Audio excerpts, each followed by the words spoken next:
I watch Hello Okanagan from a galaxy far, far away. Hey Peter, who's our guest on the show today? Oh, grandfather, I so wanted you to be proud of me. But now I'm doing Hello Okanagan instead. David, finally, we're doing an episode about fandom. All the things you and I and many of our viewers geek about. We have guests that are all from the Okanagan, like Bethany Brown. She's appeared in The Flash, The 100, Supernatural, many more. We've got Doug Stevenson, a comic book creator. We have Rob Potter, known as Kelowna Darth. We have Kelly Nanda, who owns one of the largest comic book, video game, collectible stores in all of the Okanagan, and he's going to show us some of his really high-priced comic books. And we also have Mitchell, our own director, who filmed a movie called Spider Island. So here we go with episode 4.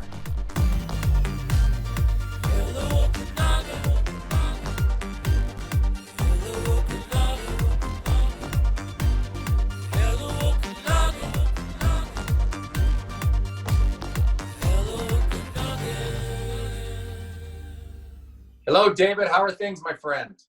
Good, Peter. Let's get right into it today.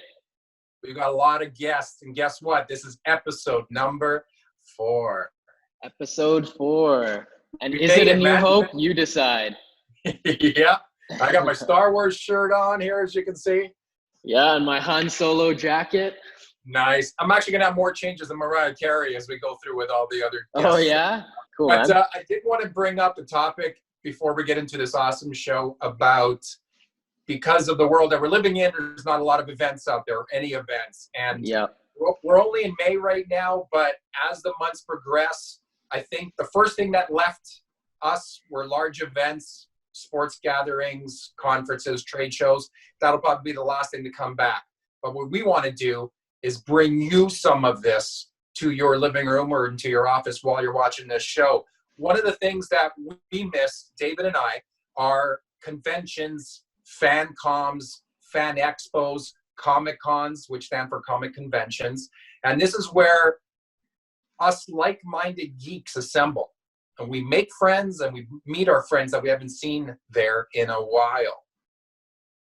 Yeah, that's right, and it's a good opportunity for people to engage in their fandom and be proud of it. Webster's Dictionary defines fandom as a subculture of fans characterized by deep camaraderie with others who share the common interests. We're talking TV shows, movies, comic books, and they're typically interested in even minor details about the objects, and then you get into all the fan fiction and everything, which gets entertaining to read. I myself have gotten into the YouTube side of things about Star Wars and Marvel. It's really cool to have people kind of decipher their favorite comic books and feed from the fan fiction that's available and really make a new story based on those movies or comics that they love so much.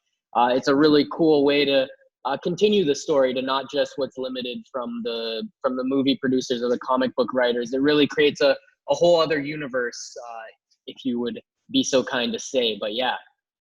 Definitely. And that bug got me at a very early age. I was into sci-fi films and TV shows like right away, right off the bat.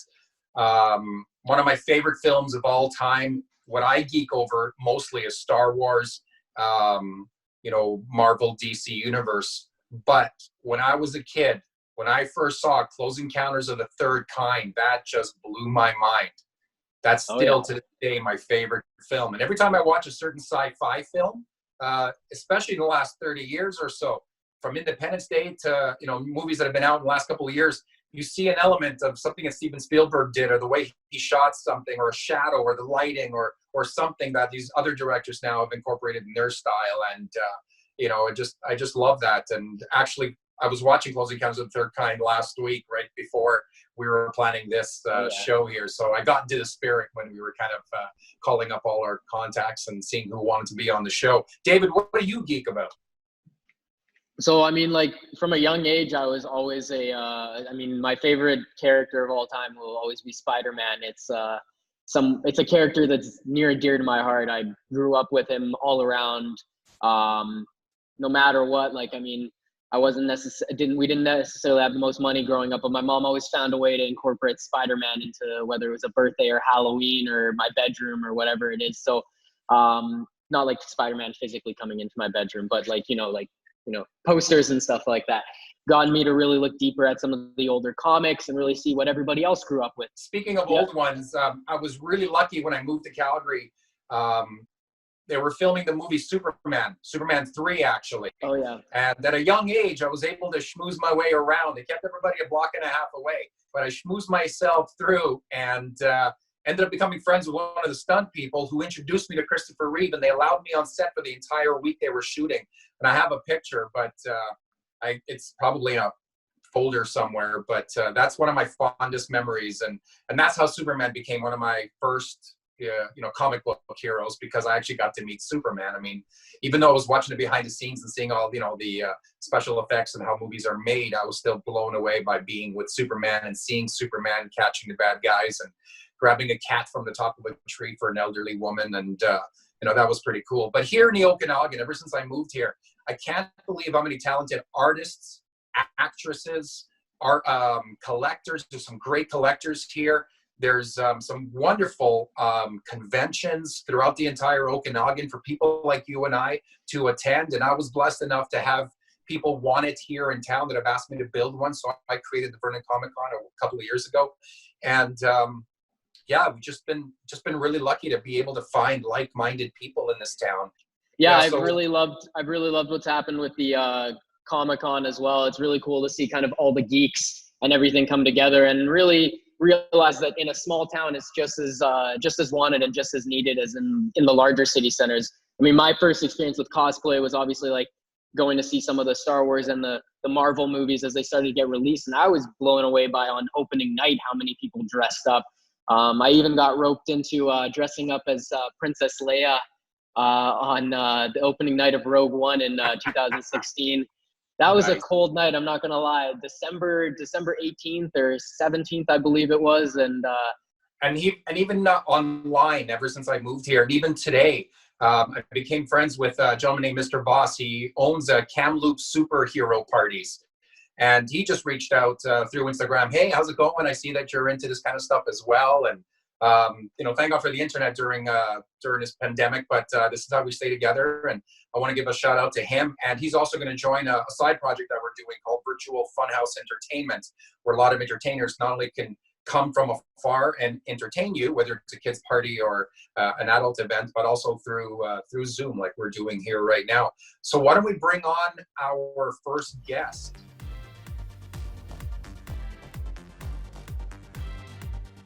Hey guys, I'm really excited to introduce to you an old friend of mine who's from the Okanagan, who's made it big time, Bethany Brown. Well, thanks for joining us, Bethany. It's really cool to have you on, and we're stoked to get right into it. Cool. So tell us about growing up here in the Okanagan, what that's been like. Couldn't ask for a better childhood growing up time. It was like, I felt like it was a place where I could literally take all of my hobbies to like a professional level. And like, because I knew, you know so many people, like your neighbors own, like for me, it was Gym Attridge. So like they'd outfit us with like ski kit and like snowboard kit. And like, we could really take our game to like that next level and feel really like supported by a team.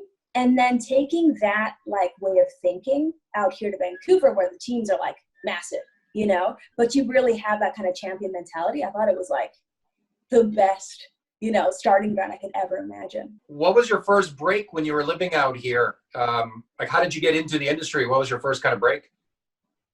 It was a series of really small breaks. Like, I would say the very first thing, I got into music when I was like really young, like 3, and went to the music school. So we would be like performing all over Canada, the United States, since I was 9.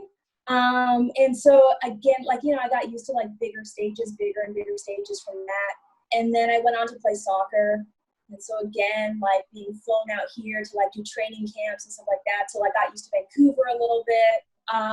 It was really progressive, like little by little. And then like, okay, I got signed to a record label, but that felt like a million years of like trying and like failing a lot to then finally find the thing that stuck. And same with finding a team. Like, so by the time, like, in terms of what was my quote unquote break, that would have been me playing soccer on a beach where I was already a semi-professional soccer player, and they happened to be doing a street casting. So they had like a casting director out with a video camera casting like the next Kellogg's Frosted Flakes commercial.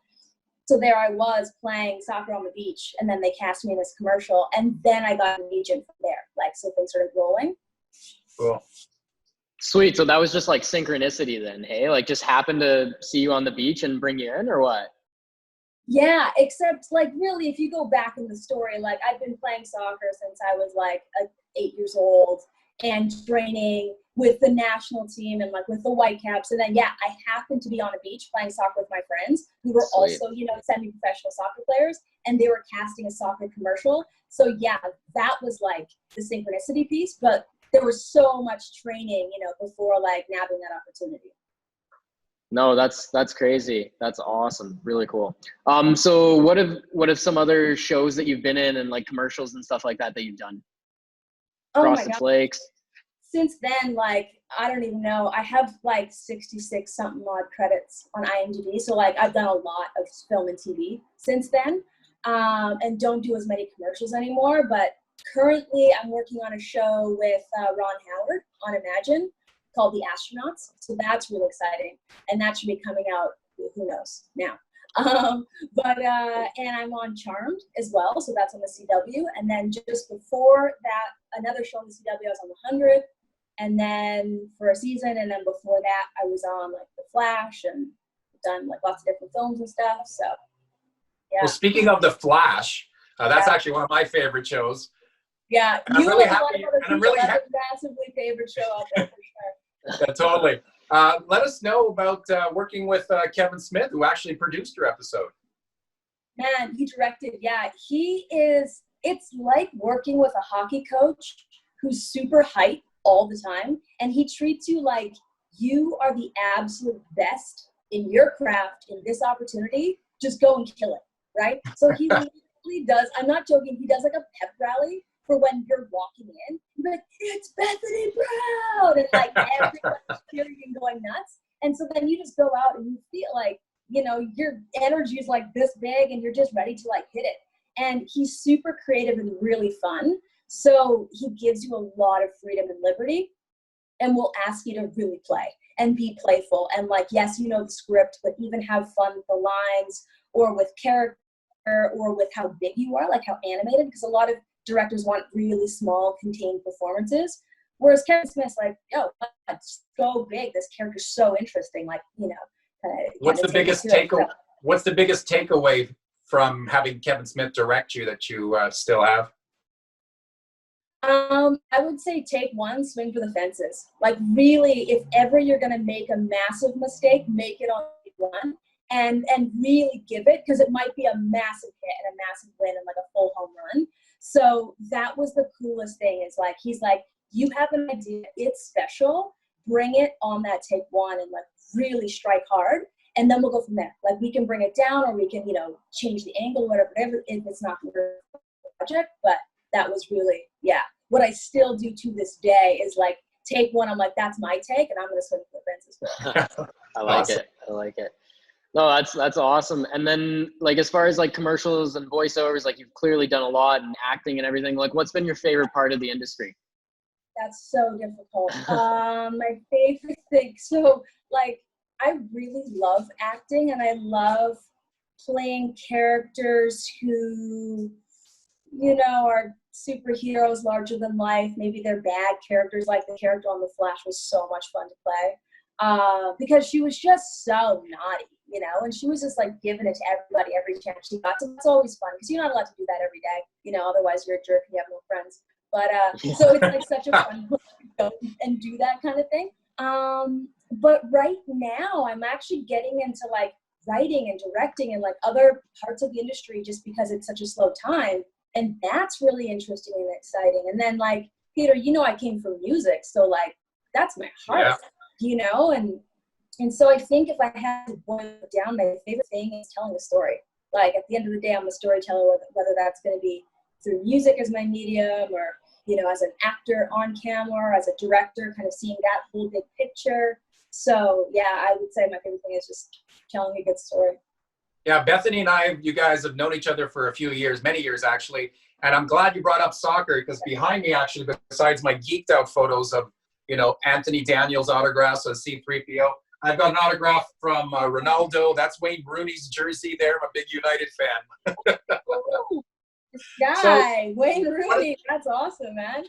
One of the things I That's wanted crazy. to talk to you about was I got family all over the place. And a long time ago when I mentioned the Philadelphia cream cheese, that song that you sang, they still play it and people still hear it. Tell me they hear you. Tell us about that. Yeah, so I had just got back off tour with my band in like Asia and Indonesia. And at that point in my life, I was like a true artist. Like I was couch surfing, and that was me cutting my, see, that's when you know you got like street cred as a musician, is when you don't even have a spot. You just have a series of couches that you might be able to flop on. So that was my life. And I met somebody in like a lineup for Starbucks in a really awkward way, and he had a studio with a whole bunch of like, vagrant gypsy musicians kind of thing, and he wanted to introduce me to them. So I went in and we cracked a couple beers and made this song. Spread a little joy and see you need a little happiness to be living the life with me. There was an open kind of pitch for Philadelphia cream cheese, and this guy's manager wanted him to put something together. So we wrote this song and then we recorded it together and submitted it. And I didn't hear anything for like a year. And so I was like, oh, I guess that just didn't go my way. And then my mom's in the States and she's like, I heard your Philadelphia cream cheese song on the radio. And I was like, yeah, right. Like my mom's she's wonderful. She's a massive fan, but she'll call me up and be like, Bethany, I just saw you in a commercial. You were hiding under a desk, but I knew it was you. And I'm like, Mom, is the commercial about somebody hiding under a desk? Well, no, then it wasn't me. I was not, you know what I mean? So like, I was like that. Yeah, right. She did not hear my song. And then I ended up following up with the Cats, and like, truly they picked it up. And not only did they pick it up, it became their whole campaign. So our song was like Spread a Little, and they literally like Spread a Little was their title. And then it went worldwide actually. So we ended up redoing it in Spanish. And then it went for 7 years, and then now it's back again. So That's awesome. Yeah. So before we end off here, what's on the horizon for you? What are you looking forward to getting back into in the world of the entertainment industry that you're in? So we shot 4 episodes of our initial season of The Astronauts. So that's the Ron Howard and Imagine project. So we've got a lot more episodes to shoot. So I'm really excited to get back there. My character is one of the coolest that I've played yet. So I'm very, very, very excited to do more work with her. She's got a lot coming up. And then I'm also a recurring guest star on Charmed. And in the season finale, they just revealed that my character is a witch. So she's got some superpowers. So yeah, so another really awesome opportunity. And I'm super excited to see what happens in season 3 there, because that's been greenlit as well. So that's what I'll head back into once we're up and running again. When are you going to come back to the Okanagan? Anytime. Is that an invite? You got a couch, man. We'll meet you on the soccer pitch. Oh, That's right, yeah. I would love to kick the ball around, for sure. For sure. Thank you so much, Bethany, for taking part of our show. My pleasure, man, always. I have so much love for the Okanagan. Like, it is truly what made me who I am today. With that adventurous spirit and that willingness to make a team and to rely on people and know that, like, there are really, truly good people in this world to create really strong teams and, like, talent. So, yeah, anytime. Hey guys, make sure you subscribe to our channel and turn on post notifications to see all the new episodes. Ladies and gentlemen, we're really excited to bring on a guest who owns the largest or one of the largest comic book videos, games, collectibles, cards, all that kind of fun stuff that we can geek out about. Ebenezers. There's the owner, Kelly. Hello. Hey, Kelly, how you doing, my friend? Good. How are you? Good. Look at that. I'm geeking out just looking at your behind you, all the good fun stuff. Sure. Yeah. Lots to look at. You're in like Disney World for us right now. So tell us, how did you get into comics in the first place? I was quite young when I remember got into comics. My friends got me into it back in elementary school. and they kind of dragged me to Ebbs when it opened in the early 80s there, and it bit me in the bug pretty well right off the bat. That's when the animal critter craze came in, like Teenage Mutant Ninja Turtles and that. This is one of the first comics I ever bought. Holy cow. Yeah, and then from then on, it just exploded. That's when I started getting into Marvel, and actually I started working here at Ebenezers in the mid 80s there. So I was maybe 12 years old, 11 years old. The owner, Milt, asked if because I was here all the time anyways, says, "You want a job?" And he hired me there. You know, for at least 4 or 5 years, I worked here through high school and that. So I left off to university, and then when I came back, I was supposed to be a teacher. Milt was retiring, and he offered it to me. So it's like, oh, great. So Wow. yeah, so it's just one of those things. There's, you know, a lot more to that, but you know, that's the gist of it, right? So So you got the Sweet. keys to Oz, basically. yes, but you know, being a fan of the thing and being a businessman are two different things, and I learned really quickly. Yeah, you're wearing two hats, and you can't wear the collector hat too often, otherwise you're never gonna have product. You know, some of my favorite comics, you know, that I collected were like, oh, there's so You're going to many. bust out the good ones for us. Yeah, well, like this is, you know, this is one of my earlier comics as well that I picked up. You know, first X-Men, the modern X-Men, the ones you see in the movies. Yes. You know, this is one of the few issues that I was like, well, you know, at the time it was a pretty penny, nothing compared to what it is today. But you know, when you collect, you just want it all. And luckily, sometimes I had chances to pick some of that stuff up.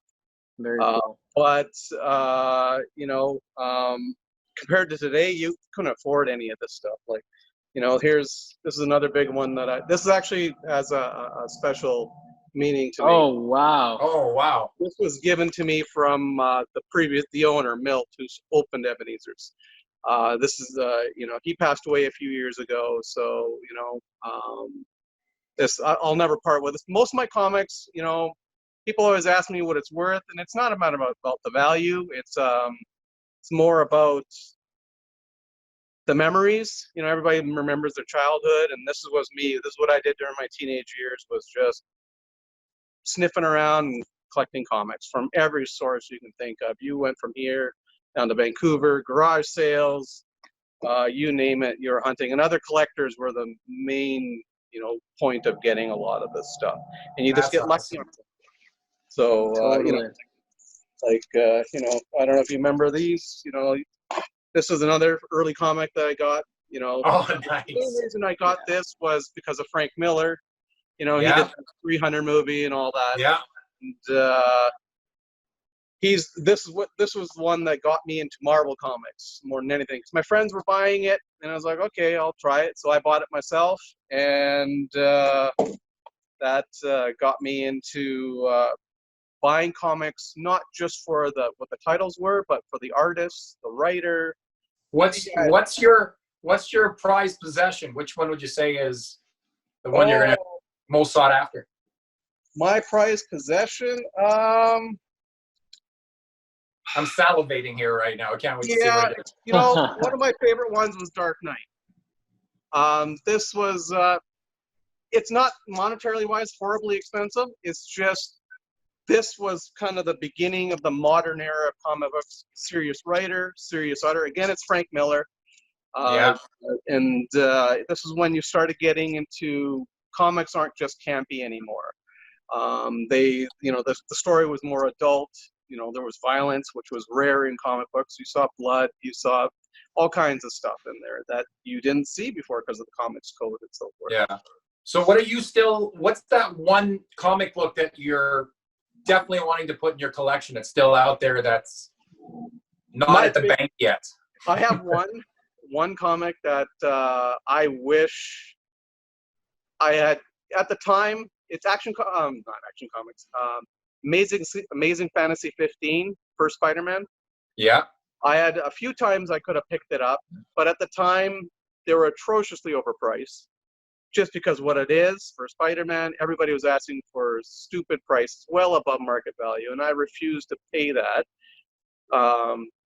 But now that it'd be a bargain basement price, Yeah, I was now just gonna say that. you know, it costs a house now to buy one of those, right? And I Yeah. wish I picked one of those for a decent condition. You can get 4 conditions for still, you know, it costs $10,000, $20,000, $30,000. But that's if I ever have a chance, I would almost part most of my collection to get that kind of thing. It's the one comic I really, really regret. And I rarely see it now. I know a few people have them. They're not willing to part with them. But yeah, that's my unicorn. I wish I'd gone for it. So. All right, Kelly, and what is your biggest or hottest seller right now? What is can you not keep in stock, and what are people really looking for right now? Specifically comic books, or right now the hottest thing is video games and board games. Really? We're selling, that's most of our business is in those two, mainly because people are stuck at home, have been for a while now, of course. And you know, they're hunting for entertainment, and you know, comic books have taken a huge hit right now because the market, the whole industry just shut down completely. You know, and we don't know if it's going to start back up because they're talking about stopping it completely because it was already on the fence for quite a few years now. So we don't know what's going to happen there. But yeah, for us in the shop, board games have been a big one, and video games, you know, even books too. People have been wanting pocketbooks just to sit in bed and read and stuff like that. So that's been the hottest stuff for us at the moment. But people are itching to get back into playing cards and, you know, from Magic the Gathering, Pokemon, that kind of stuff. Because they're done with being at home. And I hear it every day constantly, and people they're like, they're getting stir crazy sitting in their house, right? So, and they're just trying to find any avenue of entertainment. And that's, so they're, you know, and that's been great. You know, business has been busy now.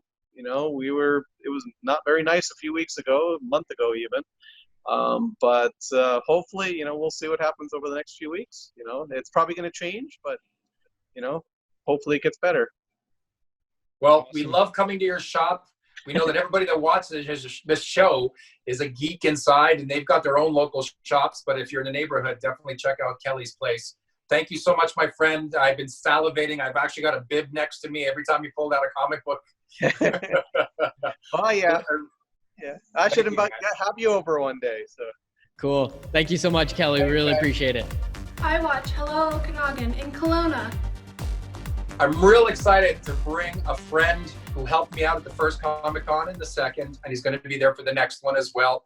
Rob Potter, better known as Kelowna Vader. How are you, Rob? Good, Peter. How are you doing? I'm doing wonderful, my friend. How you been during this whole isolation? Yeah, no, it's pretty insane lately.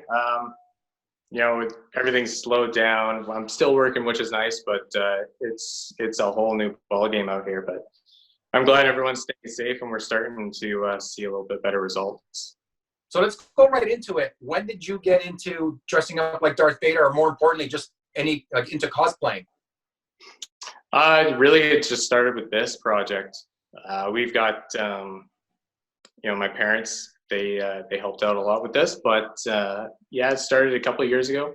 I bought the Vader helmet just because I thought it looked cool. And then did you see my helmet? Did you see my helmet in the corner? Your Phasma, I see your Ren there. So yeah, I just bought a helmet just because it looked cool. And then I realized, you know, there's this costuming group called the 501st, and yeah, just a couple Google searches later, came up with this. Tell us about the 501. What is it? So the 501st Legion is a international costuming group, and what they do and what we do is we dress up like Star Wars characters. We go to Comic-Con conventions. We'll do charity fundraising, and occasionally Lucasfilm, they will call us to do events. You'll see a bunch of stormtroopers from the 501st Legion in the TV series The Mandalorian, which is pretty cool. If you need access to extras that have stormtrooper outfits, kind of the place to call. And the cool story with George Lucas is when he sold it to Disney, he specifically said, I don't want you going after anybody that dresses up like any of the Star Wars characters. Can you want to tell us a little bit more about that, just in a short form? Yeah, you know, like it's his imagination, right? He came up with everything, so he has, I guess, a lot of say of what, you know, you can and can't restrict, which is really nice. It helps us go crazy with our costumes and you know, let the imagination flow. That's sweet, man. You got the lightsaber and everything? I do, yeah. Had to paint the blade up a little bit red just to give that little extra glow, but yeah. Got a little, Awesome. you know, Oh, that helps out. That's awesome. I love So it. tell us about the cosplayers in the Okanagan. What kind of connection do you have with them in the community here? Pretty new to all this, right? So I've only been doing this for a year, really. Actually, my first event was May 4th last year at your Comic-Con. So pretty new to this. I see a lot of friends actually do it. We're all like kind of hidden. We come out from the shadows, you know, a few times during the summer, and we'll look at each other like, "Hey, I didn't know you did this." I'm like, "Oh, I didn't know you did that either." So it's really cool. You know, you see people that you didn't think, you know, dress up, and they're out and about.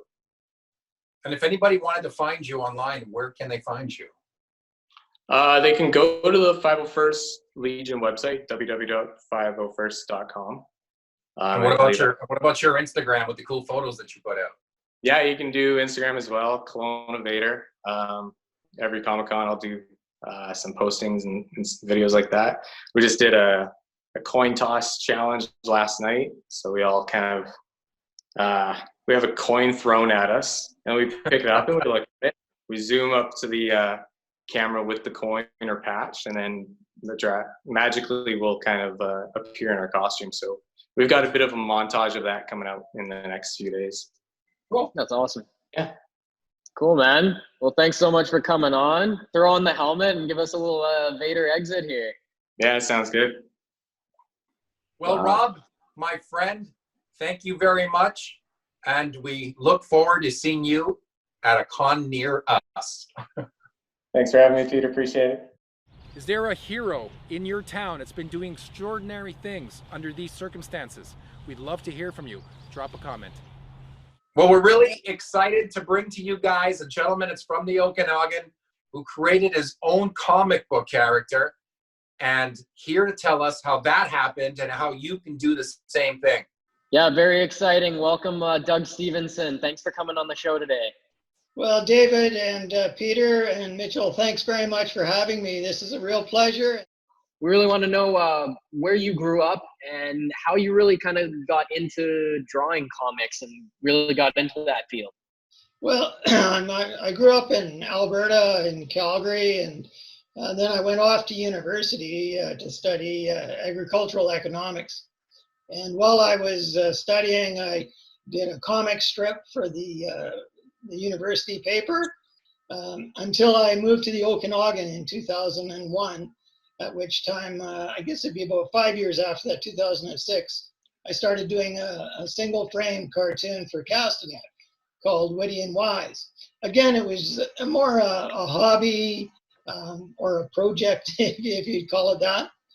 And then 2 years ago, I decided to write a comic book, which is called Camouflage. And I put together a really interesting team to do it because I wanted to do the comic really well. I wanted it to look professional and something that that we'd be all really proud of. So Camouflage then is the name of your comic. That's correct. Can you see it? Yes.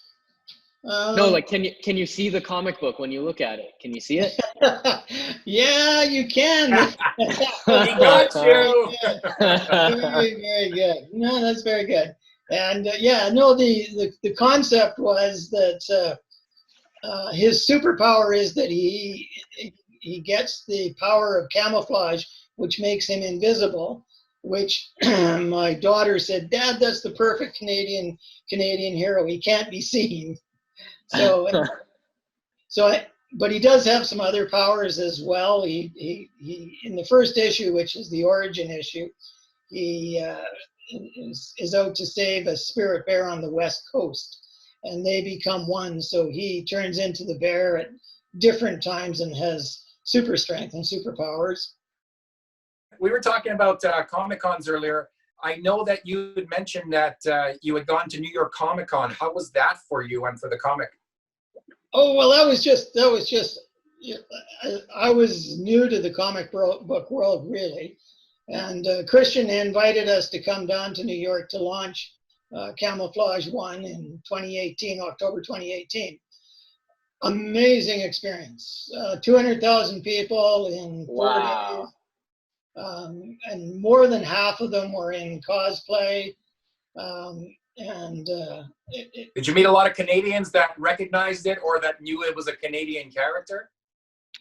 Actually, the best comment I had was that, well, it's time that Wolverine is replaced.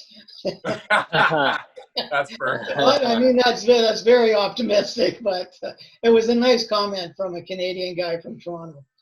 We sold a ton of comics there. We had a lot of people following up with us. We got a bit of a fan base out of it. It was just an absolutely wonderful experience. Awesome. Well, thank you very much. Thank you. So thanks so much, Peter. It was. No worries.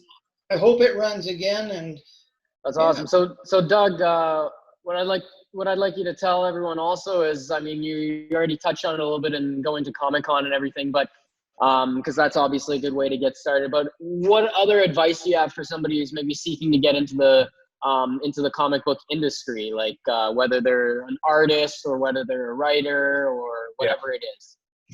Well, first of all, be patient. Put together a team. It's a collaborative effort. To do it all by yourself is very, very difficult. And so if you can collaborate with other people and develop your ideas with them, that's really what I found was the most important thing. And then just have the passion of creating something. Creating something is probably 90% of the project.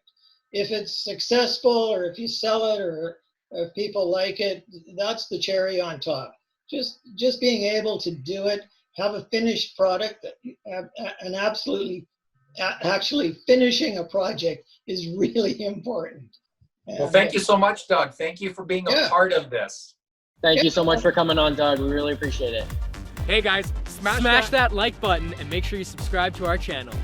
All right, everybody. Next up, we've got Mitchell, who is our brains and our editing genius behind this show, our very personal director, Mitchell Vanlerberg. Very excited. We've worked on a few projects together, him and I, as far as the FIG goes with Vernon. We've done some pretty cool videos that have gone and done pretty well in this community as well. So Mitchell, tell us a little bit about yourself, and thanks for coming on, buddy.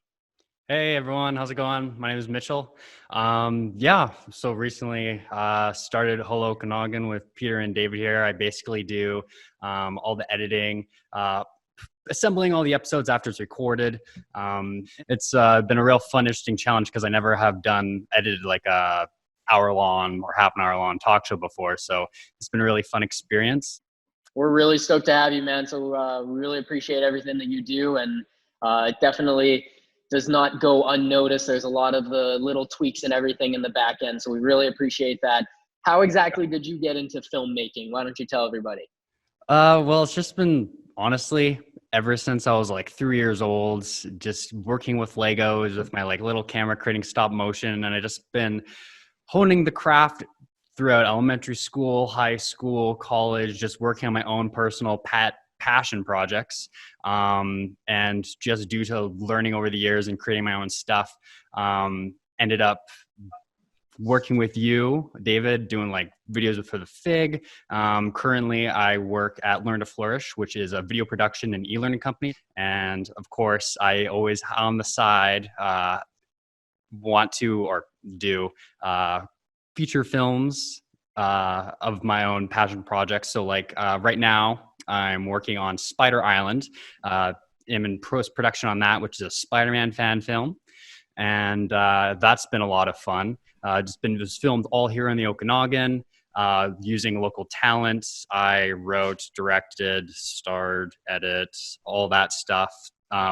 Basically The a whole one-man shebang. show. Yeah. I like it, man. And that's what we love about you also is we all share a fandom and nerdiness here, and also you and I share our love for Spider-Man as well. Yeah, definitely, like, out of all the characters, I think you said it best. I can't really top that, but yeah, definitely my favorite character in all of fiction is definitely Spider-Man. Actually, like, the very first Spider-Man movie, like, directed by Sam Raimi, when my dad took me to see it in theaters of May 2002, that really sparked my love for storytelling. Just seeing that movie was kind of like my gateway into not only like comic books and like being a huge fan of Marvel comics and especially Spider-Man, but just filmmaking in general. You were baptized in filmmaking by watching that movie. So tell us a little bit more about Spider Island. We're going to show a little bit of the clip right now.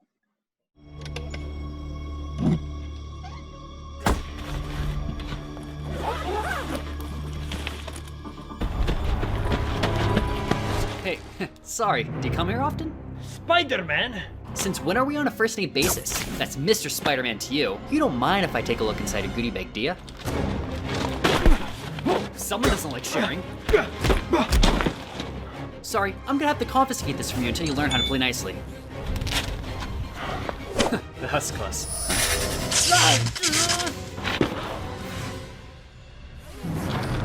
Finally, you can shut up. And then if you guys want to see the entire trailer, you can click the link below. But give us some more information on Spider Island. So yeah, so it's about Peter Parker, of course. He's been Spider-Man for about 4 years, and he's really sick of it. It's been, as most people know, being Spider-Man takes a toll on Peter Parker. His life's kind of in a rut, barely any friends. It's hard to keep a job, balance job, school, while always trying to do the right thing. So he kind of wants to get rid of his powers, and something happens due to unknown events, and people in New York City start developing spider powers just like him. And at that point, you think it might be chaos, but people are able to take care of themselves now, dealing with supervillains or even muggings and stuff like that. New York City is able to look out for themselves now, and that everyone's equal. He's no longer special. And unfortunately, things kind of go off the deep end, and he has forced to get back into the saddle and take responsibility and figure out how to do the right thing again. So as all superheroes have. I love it. So what's next for you? What are you really excited, or what are you hoping to create in the next little while after Spider Island is released? I always have a bunch of ideas just kicking around in my brain on what I want to do. As I kind of flip-flop back and forth, but to be completely honest, like over the past couple of weeks, I've really kind of maybe committed in my mind that I want to do a martial arts movie, because I was also like really big into martial arts. I did Taekwondo through ever since I was 6, I believe. Yeah. And I was also, when I was super small, really into like Ninja Turtles, and I'm a huge fan of like the Bruce Lee films. Oh, yeah. Nice. Awesome, Cool. my friend. Thank you so much for being on this, and thank you for everything you do for Hello Okanagan. David and I appreciate you. Yeah, no problem. Thank you, man. All right, guys, thank you so much for watching with those guests. We want to get into the question of the week. So for starters, what do you guys nerd out on? We definitely want to hear that in the comment section below. Is it Star Wars? Is it Marvel? Is it DC? Were you a comic book collector? Anything? Let us know in the comments below. We love to engage with you guys. We're really excited about our next show. We're actually leaving the comfort of our home, and we're heading on location. We're going to be visiting the folks at Okanagan Spirits Distillery. Yeah, very cool, and very excited to do some social distancing inside their facility over there. So, all right, guys, make sure you subscribe, turn on those post notifications, like this video, smash that like button for sure. Comment, send us some DMs, any ideas you have, any guests you want us to have on the show, and just general feedback on what you guys are thinking so far. But yes, hit that like button for sure, and make sure you subscribe for all of our new episodes. And if you guys are shy and you don't want your comments to be seen under here, you can write us a private message on Instagram or on Facebook as well. We'd love to hear from you. Any other explanation would be completely illogical. May the force be with you, my friend. Good to see you, Peter. Always a pleasure, and thanks for watching, guys.